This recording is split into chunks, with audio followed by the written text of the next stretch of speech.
Thank you all for being here at this session. It's a real treat to introduce my friends from Corona Insights. And they are here to tell us about the Colorado Attitudes Towards State and Local Media Statewide Survey 2022. The history of CMP actually starts with a survey very like this survey that you're about to hear about. CMP, for those of you who don't know kind of the history of where we came from or what we are doing now, we started in 2018 kind of as a community-based response to the flashpoint in the crisis of local news when the Denver Post a lot of journalists from the Denver Post kind of sounded the alarm for the rest of us in the community that, hey, something was going on here, not just at the Denver Post, but all over the state, all over the nation. And it's something that it's not just important to journalists, it should be important to all of us. So we're so grateful they did that because it really was a wake-up call. We started the Colorado Media Project as a project out of University of Denver. J.B. Holston was the head of the Computer Science and Engineering Department, so brought with him a real research, wanted to understand everything about the problem before we jumped in and tried to do anything. So one of the things we started with was a statewide survey. We did it in partnership with Boston Consulting Group at that time, and then really used that to dig deep into, how are Coloradans getting their news now, in what modes. We learned it was mainly online and maybe mainly mobile. And what do they want to learn about? What do they care about? And most importantly to a lot of you, what are they paying for and what would they be willing to pay for and why? And so then the next year, we did another similar survey with Corona Insights. And you'll hear from Jim and Maria in just a minute about both of these surveys in comparison. But we dug deeper into a lot of the similar questions just to see if there was any change. But we also looked a lot at the local arts landscape. So was there stories about arts and entertainment? It was a survey sponsored by Bonfils Stanton Foundation, which does a lot of supporting of the arts. So this one, we're super excited. We've been able to incorporate some questions from the Knight Trust, Media, and Democracy survey. So we asked a lot about trust. You're going to hear a lot about that, which we hope will influence the way you think and just the way that you're thinking about reaching audiences and how to kind of build trust. We're going to hear again a lot about what people will pay for, which I hope is interesting to you. I want to mention that we couldn't do a live broadcast of this. We were planning originally to maybe do like a launch of this data, but we're going to hold that until Thursday of next week. I know a lot of you are members of the Colorado News Collaborative and used to coming to a weekly meeting with Laura and Susan and Tina and her team. From 11 to 12 on next Thursday, we're going to have kind of an official launch where we can invite more people. You guys are getting a kind of a soft launch preview. You'll get to see the slideshow, but we ask you just not to write about it until we actually do the launch. So think of this in journalistic terms as an embargoed release, okay? So you're getting a preview, and if you want to dig into the data between now and when it's released, we can send you all of the Excel spreadsheet and files as part of the embargoed information. So with that, I'm going to introduce Jim and Maria from Corona Insights. Thank you so much for being here.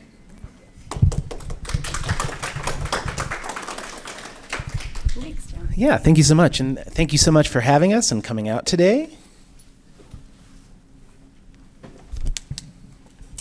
All right, so we're just going to go over kind of a very top-level understanding of what the survey was, what our main goals were, and 10 key findings that we saw from this data that we recently collected. So this survey was developed, as Melissa mentioned, in tandem with Colorado Media Project. We wanted to really understand and develop a deeper understanding of how residents of the state consume, evaluate, and have trust in state and local media.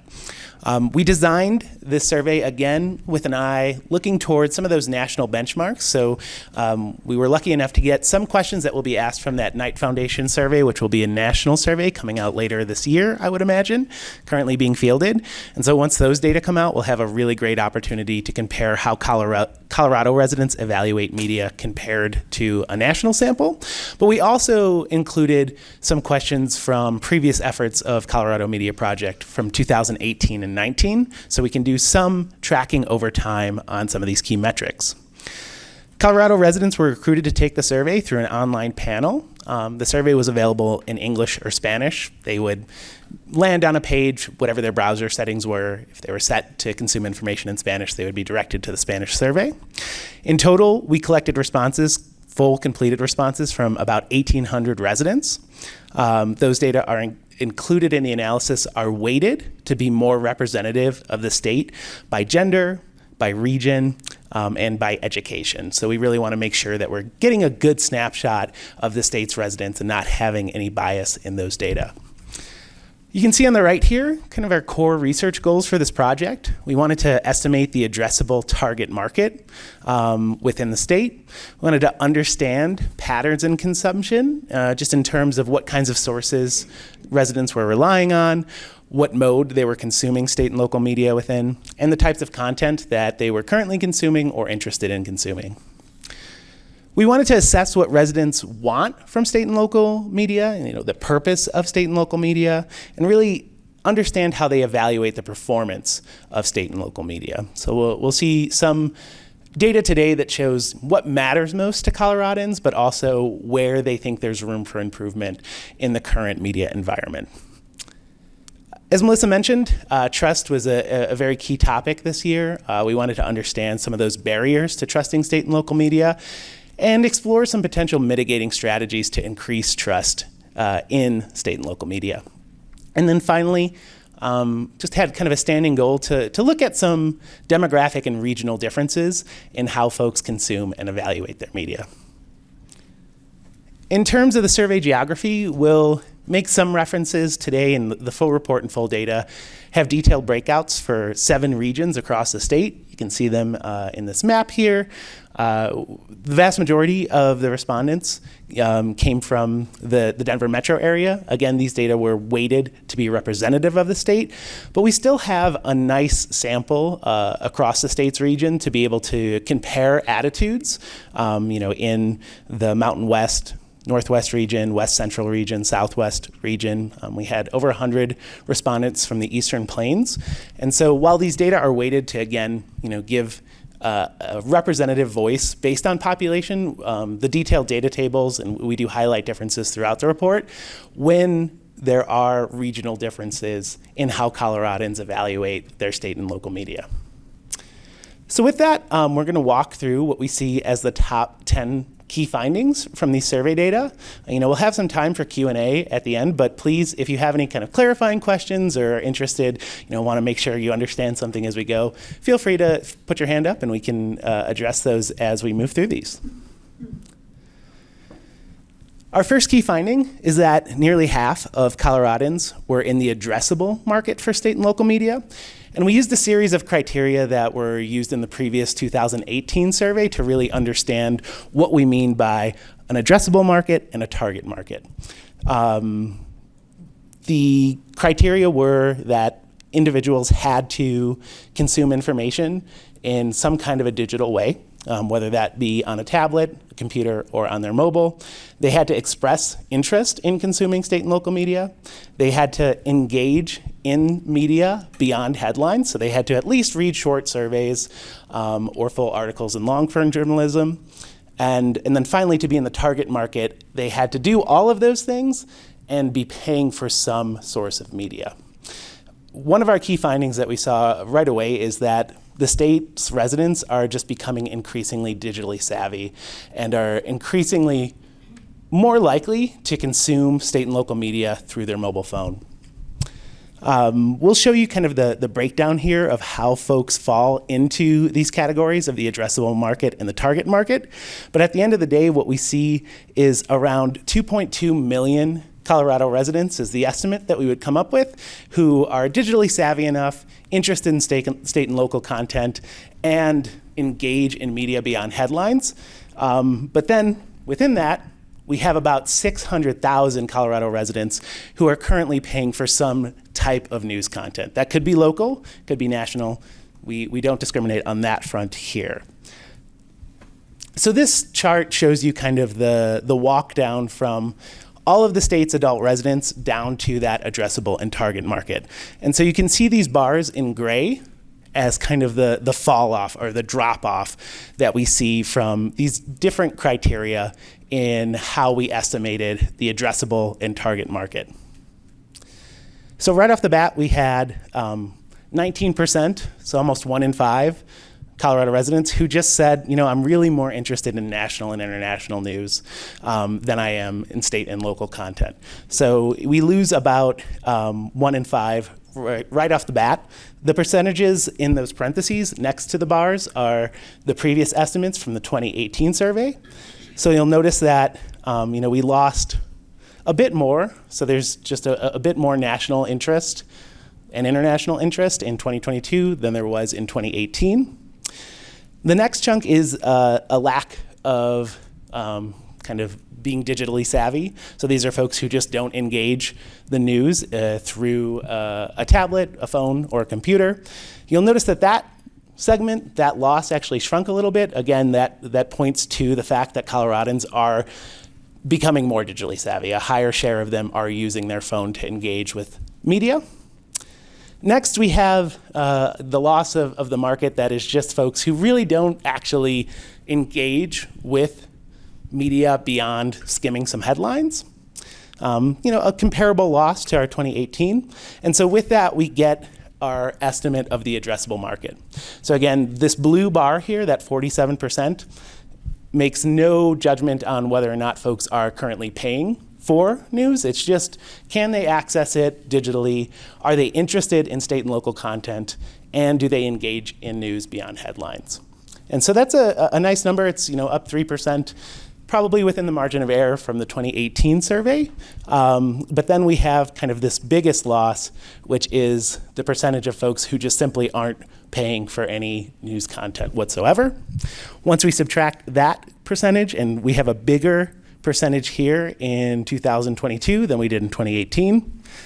We have some theories on why that might be the case. I think inflation and the economic circumstances of this summer is a significant impact there. But once we have that drop, we get down to that last 13% of the state, which we would estimate as the target market. That's about 600,000 Coloradans. Yeah? That first group that not interested in Colorado news, was it asked in a way, that means any local news? So it's... Yeah, so it's a bit of a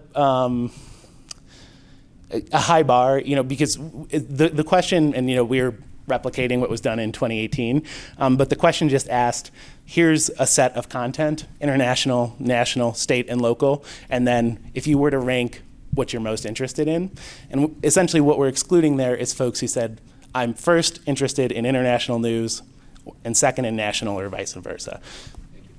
Yeah. In the 600,000 in the yellow block, what is that number? Is that 11? That's a 13%. 13%. The 47%. Mm-hmm. Do you have any idea how that compares to other states or nationally? I have not seen this kind of data for other states. It very well might be out there, but it's certainly a good question. Nationally, I haven't seen somebody do this kind of a systematic effort. I think this is really interesting and exciting data, but I've yet to see a good apples to apples comparison on that front. Just a question on the willingness to pay. Mm-hmm. How were you able to capture, or were you able to capture things that the the difference between perhaps hitting a paywall and donating to a local public radio station or giving to the Colorado Sun, a Yeah. one-time donation? Is there any way that you were able to? Yeah, and so we have data on kind of the various ways that folks are currently supporting financially supporting media outlets. What I'll say here is this is kind of the very top level, which is in any form or fashion, are you currently paying for news at any of these levels? And so we rely on the past behavior to determine willingness here, because a lot of times in surveys, if you say, are you willing to do something? People say, sure, but we really want to capture, are they actually engaging in this behavior currently? But that doesn't mean they're unwilling, it just means No. they're not doing it, right? That's true. Yeah. Opportunity, I love it. Optimism, aspiration. Oh, so it's 13% of the state are not only paying, but they're also doing these other things. In the full report, we have just the data for each of these individual questions. The way to think about this is additive. Not only is that 13% paying for news, but they're also interested in state and local content and engage digitally and beyond headlines. We have some work to do. Oh yeah, Todd. Question about the willingness to pay. Would that include memberships like to Sierra Club or? So it's the question is about it's very simple do you pay or financially support any news outlet, whether it's international, national, state, or local. News outlets, so they may not consider. Yeah, if it's kind of an indirect of I have a subscription to a REI and I get a magazine with that, I wouldn't imagine a respondent would. Right. Quick question. So these are subscriptions, but these are not like one-time donations, right? It's like someone donates. So it could be a one-time donation. It's just financially support or pay. We do have the data, and we can certainly jump into that kind of after we go through these key findings to show you what percentage of residents said each individual type of funding support that they engaged in, whether it be subscription or one-time donation. Great, love the questions. And so here is, these data helped us estimate that addressable market. But the question here is just which of the following do you consume information at least once a day through? And you'll notice that about 8 out of 10 Coloradans said that they did so on their mobile phone. There's a drop off to about 60% who said television. On a computer, it's about half of the state. Radio, a quarter. Tablet, 19, and you'll notice down to print, about 1 in 10 Coloradans said that they're using some kind of print media to consume information. This is agnostic to state and local content versus national, international content, just information, period. Sorry, do you have any sense, since this was conducted on digitally, the survey, is there a big universe, little universe of people who might have been missed that would also? Yeah, and this is kind of something that we've seen in this kind of research. 10 years ago, I would have said that's a major selection problem. What we have is, in short, the folks that were the least likely to respond to the survey in this way, their responses are weighted up. So if someone is in a demographic, like for example, they might be over 65, who they're less likely, we got fewer of them in the survey than we would have, if we had a perfect representative sample. Their responses count more, so that we're trying to correct for that. To a certain extent, that bias still could be there. It's an unknown, but I would say what we've seen over time is that these panel samples, once you weight them to the target population, a lot of that, that bias is shrinking to kind of a negligible percent. Great. Our second key finding is that Coloradans said the most important purpose of state and local media was to inform them about emergencies, hold leaders accountable, and inform residents about public affairs. And I think the best way to show this is going to be on this next slide. But here we have, this is the result of 2 grid questions, where each of those dots in the center of this graph, you can see emergency information in the top right. respondents were asked, how important is it for state and local media to provide you this kind of information or to take on this type of a role? And we see towards the top of this graph are the types of things that Coloradans said were the most important. Towards the bottom of the graph, we see things that are less important. So the most important items here were providing emergency information, information about public affairs, and holding the powerful accountable. That's on that vertical axis. Then, additionally, we asked folks, okay, how well does state and local media currently provide these services or meet these purposes? And that's going to be on the horizontal axis here. So on the left side of the graph is going to be the kinds of things that Colorado residents said state and local media was less good at. So the lowest ratings here were being created by people like me, provides facts that we can all agree on, presents differing perspectives, and holds the powerful accountable. I'll note that these ratings weren't low in total, so it's still a majority of residents said that state and local media were doing at least a good job here, but this graph is showing these relative differences, right? So it's showing where are the areas where residents thought there was some room for improvement. And so we can kind of break this out across these quadrants. And in this top right quadrant, quadrant one, these are items that the state thought was very important and that media was actually doing a fairly good job at, which would be providing emergency information, informing me about state and local politics, and informing the state's residents about public affairs. The second quadrant, I think, is kind of the most interesting here. These are items that were very important that had relatively lower ratings for the current state of the media in Colorado and in residents' communities. And I think the biggest takeaway here is this holds powerful accountable. What we see here is that this was kind of a top 3 purpose of state and local media, and it received some of the lowest ratings in terms of how state and local media were performing. Down in quadrant 3, these are areas where residents said these were relatively less important and where areas where state and local media were performing a little bit less well than some of the areas on the top of the chart. So there's a lot of information here. Pause for any kinds of questions or comments on this. Yeah? There was no room for comment in any of these, was there? So like an open-ended comment? Yeah, or like, yeah, people talking about, for example, the holds the power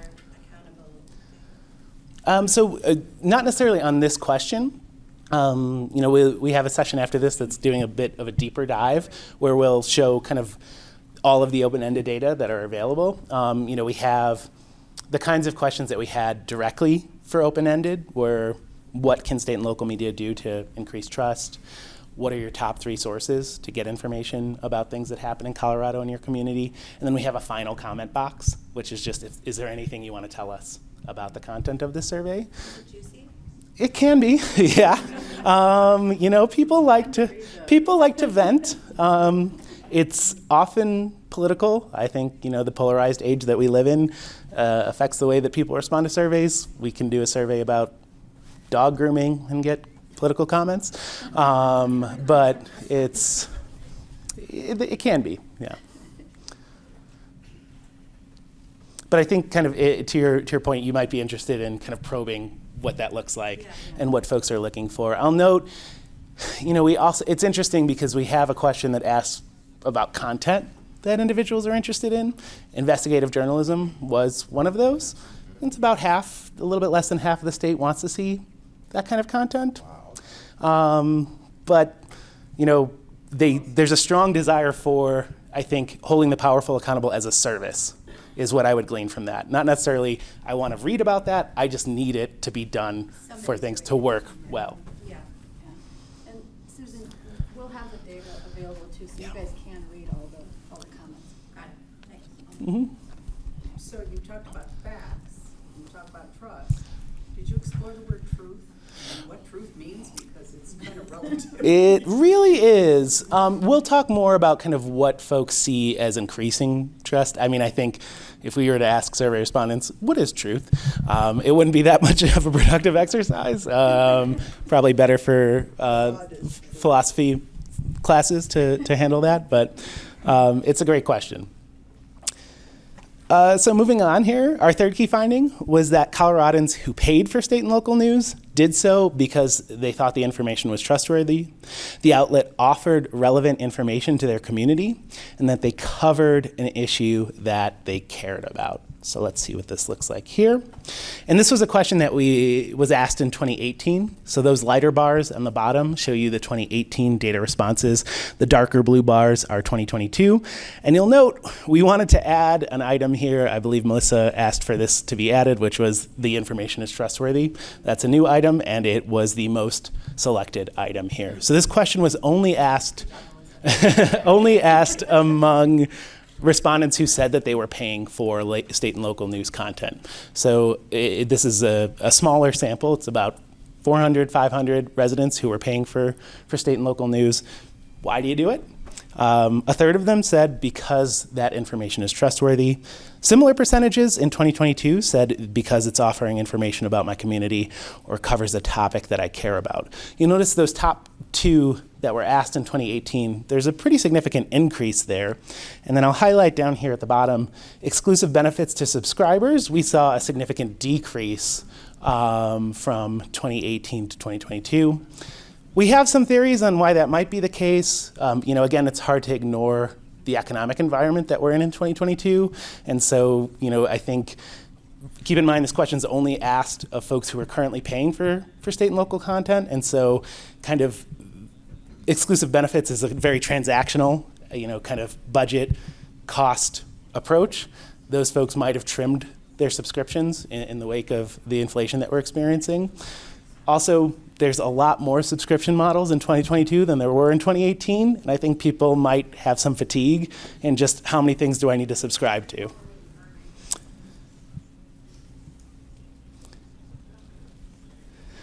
We also wanted to just ask kind of more generally, and this was asked of all respondents, about funding models for state and local media. And so we gave them a series of ways that state and local media could be funded, and we asked them to rank from their most desired to their least desired. This chart shows you the probability that they ranked each of these as the most desirable model to fund state and local media. And the top here is that state and local news should be free to access and funded through advertising. So about a third of Coloradans rank this as the way that they think media should be funded. You'll notice that the rest of these items, except for the last one, have state and local media being free to access. The second most popular was free to access and funded through donations. Third is state and local news should be free to access and funded through philanthropic and community organizations. The fourth here is state and local news should be free to access and funded by the government. And then finally, only 10% of Coloradans ranked state and local news should be purchased and funded by those who read, watch, and listen to it as their most desired funding model. And again, this just speaks to, there's a strong perception that state and local media is a public service rather than a product that is bought and paid for. Fourth key finding is that while most Coloradans said they trusted local news organizations to report news fully, accurately, and fairly, fewer residents said this in 2022 than they did in 2018. So we can look at the breakdown here. This top bar shows you the percentage of residents who were very confident in that darkest blue, somewhat confident, a little bit lighter shade. The lightest shade of blue there is not very confident, and the gray is not confident at all in state and local news media reporting the news fully, accurately, and fairly. And what you'll notice is that on the right side of this chart, whereas in 2019, only 4% of residents said that they were not confident at all in this, that more than doubled to 10% in 2022.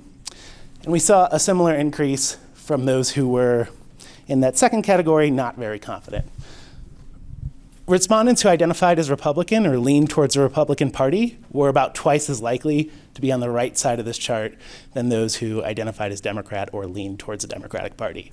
So I think this change over time just speaks to some of the national narratives around news quality, fake news, and kind of targeting media as a political entity. Was there a tipping point, or was it just a gradual sort of thing? I mean, we only have these 2 data points. I don't know. That's a great question. I mean, I think that they're nationally, if you can kind of check out Gallup and Pew, they have running quick polls on confidence in the media. And I would imagine that it's just kind of a steady erosion over time.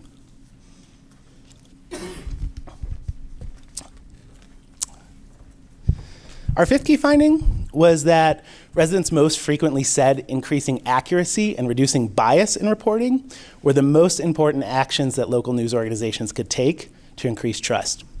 So again, this was a verbatim, open-ended question. We asked Coloradans, what would you like to see from state and local news media to increase your trust? And 57% said either increase your accuracy or reduce your bias. I know those are broad, big categories. We had a follow-up question where we gave residents a series of scenarios and said, if you were to see a media outlet take the following action, how would that impact your trust in that media outlet?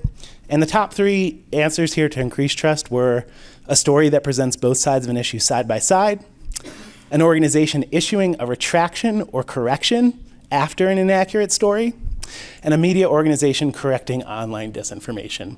And I think we want to caution on these second 2 items that the effectiveness of those in practice are heavily dependent on the process and how that looks. Just because Colorado residents say, I want to see retractions, need not mean that seeing retractions will actually increase their trust. It's very dependent on how that's done.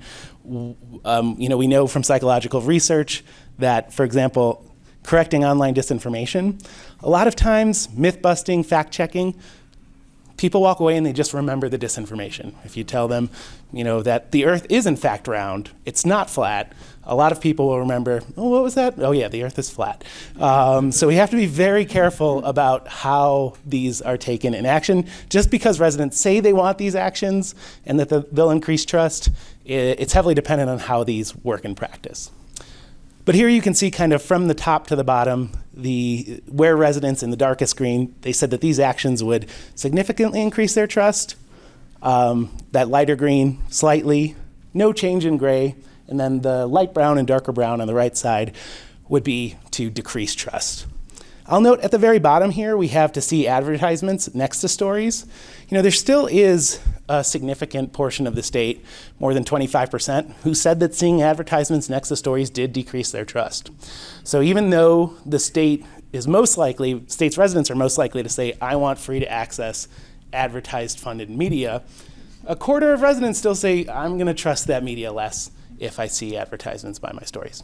I'm just curious about this issue of treating the story as a dyad, as both sides of an issue as opposed to multiple sides of an issue. I can imagine in a place like Colorado that there are a lot of nuances to certain stories, and I just wonder if you've thought about framing the question of multiple sides of an issue as opposed to both sides of an issue. I mean, I think that's great. I wonder, if in the parallel universe where we ask multiple sides, I think we'd see a similar response. Again, so much of this is, in practice is going to matter on how it's done. So if you were to just say, I don't think the recommendation is always have a for and against column for every story, but to just be clear, what you see in the open-ended responses from this survey is that folks feel like there's something missing. They think there's an obvious other perspective and that they wish it would be addressed.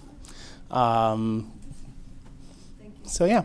A similar question, in terms of the list that you have there, the specific offerings, how did you decide on that list? Is it taken from another survey? Yeah, so this specific question, these items were mostly taken from the Knight Foundation 2022 survey. So we'll have a chance to see how Americans overall respond to this question compared to Coloradans. I'd have to take a peek. We might have tweaked or added a couple of these items in here. And I'll also note the way that we asked this question was specifically about state and local news. The Knight Foundation will just ask it about news in general. And with that, I'm going to hand things off to my colleague Maria, who's going to kind of walk us through our last key findings. Thank you. Yeah.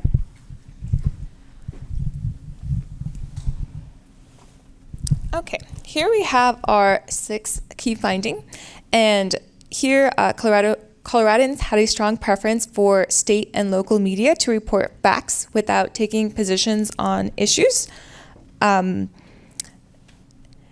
So when we asked respondents what they would like to see more of in state and local media, most Coloradans said they wanted reporting of facts without taking positions on issues. You'll see that at the top there, 58%, and that's compared to 22% at the bottom here that wanted to see clear positions on issues.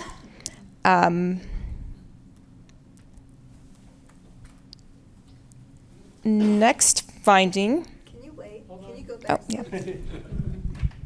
So the second one there is explanations of complicated state and local issues such as water, healthcare.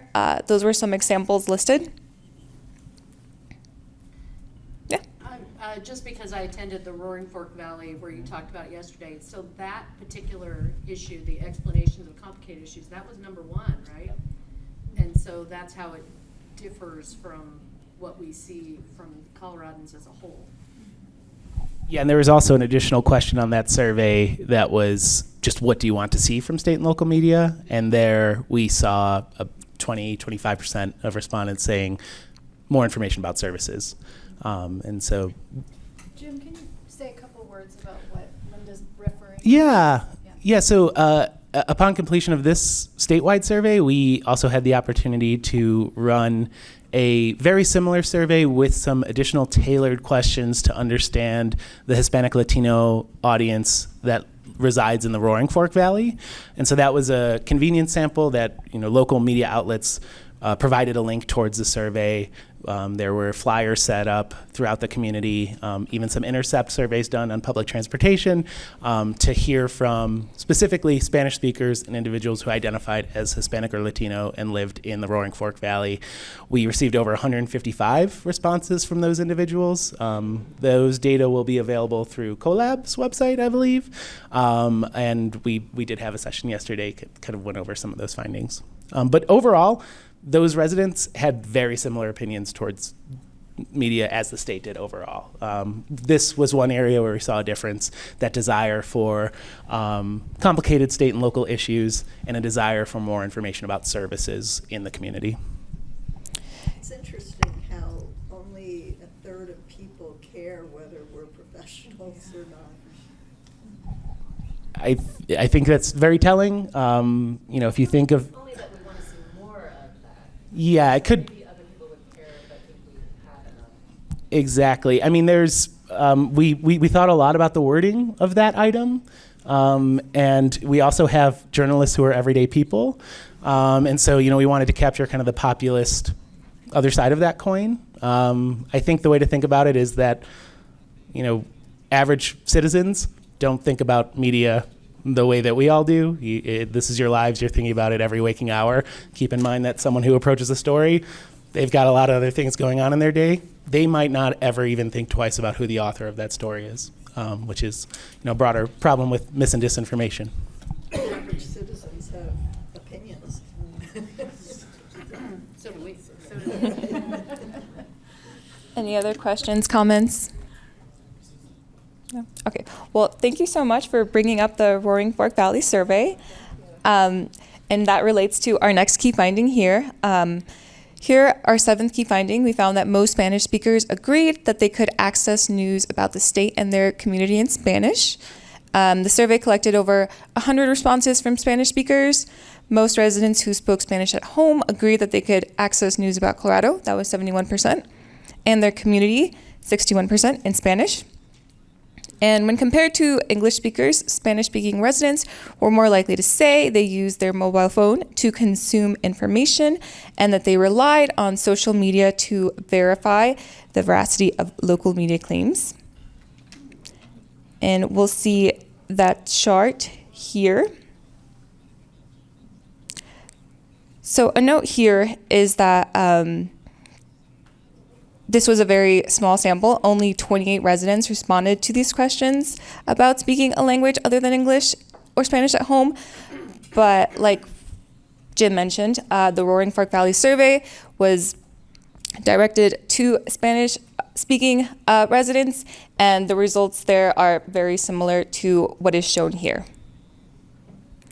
And on this chart here, you'll see that the dark green is strongly agree, the lighter green somewhat agree, the gray neither agree nor disagree, and the orange reddish is more on the disagree side.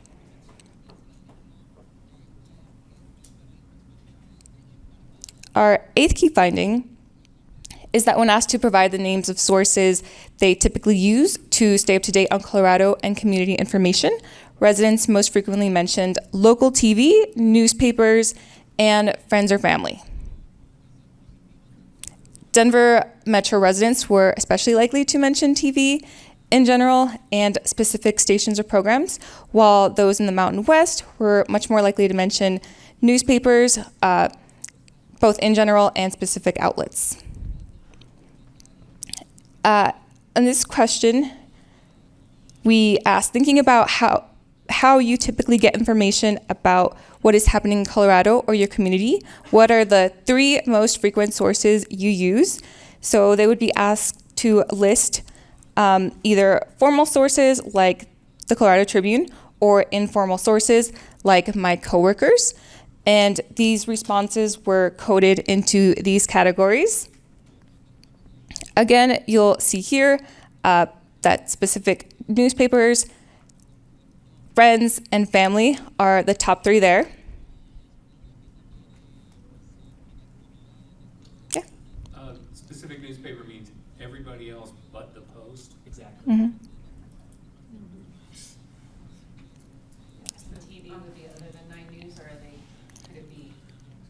Yeah, we have like a generic TV if people just said television, and then we have a specific station. We also have, the major networks, Fox, NBC, CBS, and we have combined whether they said, CBS 2 or just CBS in general. Yeah. The percentages seem very close, so between 17, 18, 18, and 22. So what's your margin of error there, and how solid do you think this percentage difference? The margin of error for the survey is about 3.5%, and so we want to take that with a grain of salt. Here, this is open-ended data that are then coded. I think if Maria goes to the next slide too, this is us rolling up those individual responses into broader categories, and so I think we have kind of more confidence here because it's just more data. Keep in mind this is not every respondent used all 3 boxes here that we gave them. Some just did one, and so it's that I would say between 3 and 5% bounds on there. I wouldn't make a strong statement that if the television is 2 percentage points above something else, that it's much more important. Can you go back for 1 second? What is that publication right underneath the Denver Post? Oh, that just says coworkers. Yeah. Coworkers. That publication. Yeah. Just to follow up to that, so is the 3 to 5%, does that hold true out? Correct. So all of our data, we should look at that, all the data we see. Yeah, and just in general, whenever you look at any kind of poll, you want to look for those significant differences. I'll note when we call out demographic differences throughout the report, and we highlight in blue and red in our data table statistically significant differences, that's what we're looking for. That helps account for the sample size and the variance in the data. Did you ask this as a answer like all of the above? This is an open-ended 3 boxes, so people could say whatever they wanted. Sometimes they put 5 sources into 1 box. Right, because I was noticing it doesn't add up to 100%. Exactly. Right? So this is whether or not they said it at all. So for example, if someone said 3 specific newspapers that weren't the Post, they just get counted as a person who mentioned a specific newspaper. You checked for if they mentioned that news outlets maybe check to see if it was a newspaper and not a digital site. Yeah, well, I mean, oftentimes it's both. And so we're deferring to if that outlet calls himself a newspaper. There is a category here for specific websites, blogs, and the like. But there's some slippage there in that just some digital sites call themselves newspapers. Is there online digital news? So, Sorry. if someone said the Denver Post, for example, we're agnostic to whether they meant print or online. I would look to the previous data that we presented, which is mode, for kind of really parsing that out. But here, we do have categories for other specific websites. 6% of Coloradans just said Google. Their social media, sometimes generically, Facebook and Twitter are up here. This is really from getting these answers straight from the source. We didn't want to provide a list of sources. We wanted to hear, and really to distinguish between those formal and informal sources. So it's unaided. Unaided, just what 3 sources do you use the most to get information about Colorado? Will that data be public? What's that? Will the answers all be public somewhere? Yep. Did you have data from 2018 for this as well? No, Unfortunately. I'm curious if you saw in anyone list, what are now being called pink slime outlets there, or the Epic Times, or something really. You can search it. Yeah, you can search it in the open-ended data, but not enough to be its own category. Yeah, I understand. Individually. Thank you. Yeah. It's interesting that people are using TikTok as much as they're using a legacy newscaster like CBS. You don't live with an 11-year-old. Well, just about that. Like my son gets news on TikTok, but some of it comes from legacy media that is on TikTok. So there's a lot of overlap. Yeah, and it's actually kind of interesting that you don't see TikTok as such a large one, because it feels like, I mean, you correct me if I'm wrong, but that people are recognizing that even if they see it on TikTok, they're not getting it.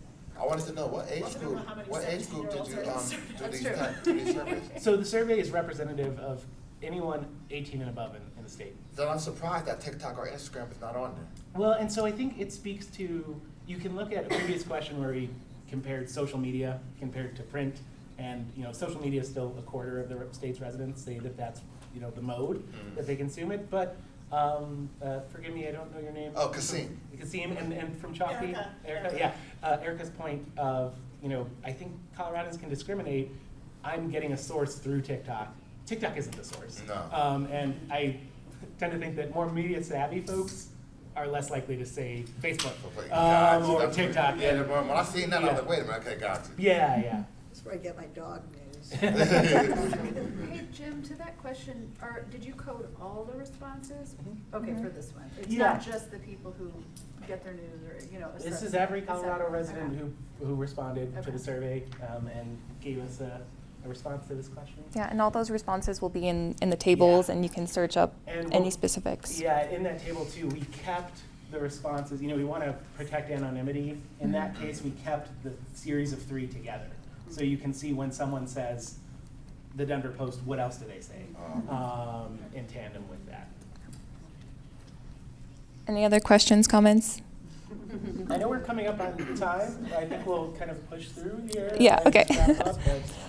So we already took a peek at this one. The graph here puts all those sources together into much larger categories, and we see TV come up as the top one with 46%, newspaper or magazine with 41%, and those friends, family, others at 39%. Were some of these surveys taken in Pueblo? Yep. Yeah, we have all the data is broken out by 7 regions, and we have a Pikes Peak region, so you can see the individual responses to each question from those respondents. Awesome. What was the average age? I'd have to look. Again, it's representative of the state's adults. So whatever the average age is of 18-year-olds on, it's within the margin of error of that. Any other questions, comments? Okay, well, our ninth key finding here is that while residents were most likely to say they were currently paying a great deal of attention to national news, Coloradans said they were most interested in consuming information about their city and state. And we can see in this chart here how much attention Coloradans are currently paying to national news, local news, state news, and international news. And you can see in the dark blue, that's a great deal. And the lighter next level blue is a moderate amount. And the lightest blue is not much, followed by gray, none at all. 1 out of 3 residents, 33%, said they paid a great deal of attention to national news. Nearly 1 out of 4 said they paid a great deal of attention to local news. And 1 out of 5 said this for state news. So you can see here that there's that gap where Coloradans want more local news. How do you see it again? I think if you jump to the next slide. There we go.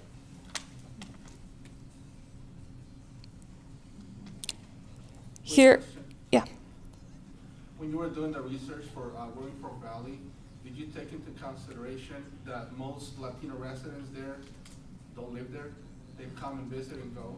Basically, they're not really interested in local stuff that much because, you know, such a mobile population there. Oh, wow. Come and go, come and go, come and go. It's not like a, you know, Mesa County is more steady, Sure. right? People just live there and have like kids and grandkids, they're raised. Roaring Fork is like a tourist area. People go work for 6 months, go back to Chile or whatever country. It's interesting because the way that we captured that data was just where you currently residing, and about 70% of those respondents were in Garfield County.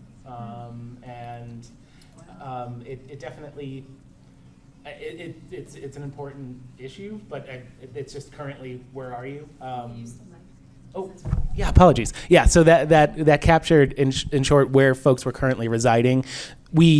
That outreach intercepted them just in their day-to-day lives. So it was also capturing folks who worked in the Roaring Fork Valley and may not have lived in the Roaring Fork Valley. But what I'll say is just those 155 respondents that we got who were either Hispanic or Latino and or spoke Spanish did mostly happen to live in Garfield County. We didn't capture whether or not they were living other places most of the year. We did ask what generation they were, and about 45% of that sample was first generation. They had moved to the United States. So again, I think it speaks to that audience, but it's a very difficult problem to wrap around. Did you break this out between Metro, Front Range, and the rest of the state? Yeah, and I don't think we can certainly look at that kind of in our deeper dive. A lot of interest out in rural areas and small. And less differences than you would expect. I think and Maria's going to show ratings here in a second, but very consistent attitudes across the state. And I just wanted to say that Jim and Maria are going to stay in here for like a deep dive, so if y'all want to stay, but if you need to go because you want to go to another session, please don't feel like you're 10th finding. Yeah, and we'll share this next Thursday when we do the full release. But like I said, if you want to dig into the data before then, just email me and I'll,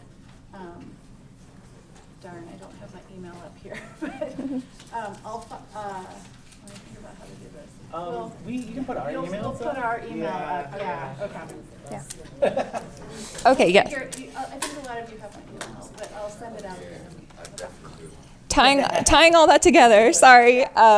You see that residents are getting most of their news and it's national news, but here they rank city as information that they were most interested in. And so we can see that gap there in what they're receiving and what they would like to receive. So final key finding, most Coloradans were satisfied with their ability to get news about the state and their community. And just moving on forward, here we see the averages in satisfaction. So between 6 and 7 is the average on these different categories. The first one being my ability to get news about what happens in Colorado. Second one, my ability to get news about what happens in my community. And third, the quality of news organizations that report information about Colorado. And finally, the quality of news organizations that report information about my community. And while the averages are, between 6 and 7, we see that there's gaps there where people are unsatisfied, and those are some areas,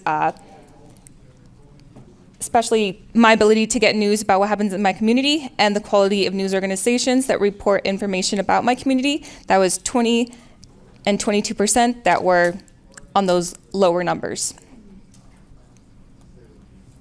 And that's all. Thank you all. Thank you very